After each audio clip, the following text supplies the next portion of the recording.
एतान्न हन्तुमिच्छामि घ्नतोऽपि मधुसूदन अपरित्रैलोक्यराज्यस्य हेतोः किन्नु महीकृते निहत्य धार्तराष्ट्रान् का प्रीतिः स्यात् जनार्दन पापमेवाश्रयेदस्मान् हत्वैतानाततायिनः तस्मान्नार्हा वयो हन्तुं धार्तराष्ट्रान् स्वबान्धवान् स्वजनौ हि गतौ हत्वा सुखिनः स्याम माधव यद्यप्येतेन पश्यन्ति लोभोपहतचेतसः कुलक्षयकृतं दोषं मित्रद्रोहे च पातकं कथन्न ज्ञेयमस्माभिः पापादस्मान्निवर्तितुम्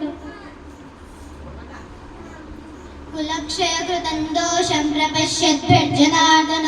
कुलक्षये प्रणश्यन्ति कुलधर्माः सनातनः धर्मे नष्टे कुलं कृष्णामधर्मो विभवत्युत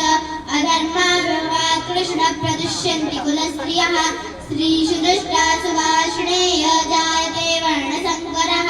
सङ्करो नरकायैव कुलघ्नानां कुलस्य च पतन्ति पितरो येषां लुप्तपिण्डोदकक्रियः दोषैरेतैः कुलघ्नानां वर्णसङ्करकारकैः उत्साद्यन्ते जातिधर्माः कुलधर्माश्च शाश्वताः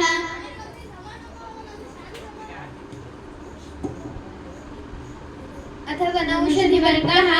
अटव्यरण्यौ विपिनं गहनं काननौ वनं महारण्यवरण्यानि गृहारामास्तु निष्कुटाः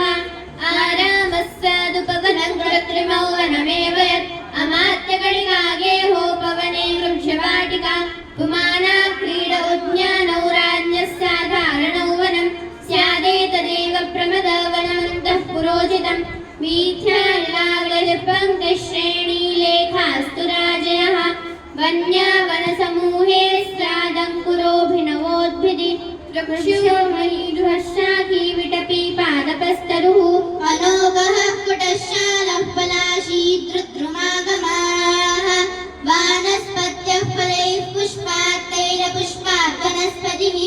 ओषध्यः फलपाकान्तास्थिरवन्द्यः फले ग्रहिः वन्द्यो फलोऽवकेशी च फलवान् फलिनः फलि प्रफुल्लोत्फुलसम्फल्लव्याघोषविकचस्फुटाः फुल्लश्चैते विकसिते स्थिरवन्द्यादयस्तुषु स्थाणद्वाना ध्रुवशङ्कुर्णस्वशाखा शिवः क्षिपः अप्रगा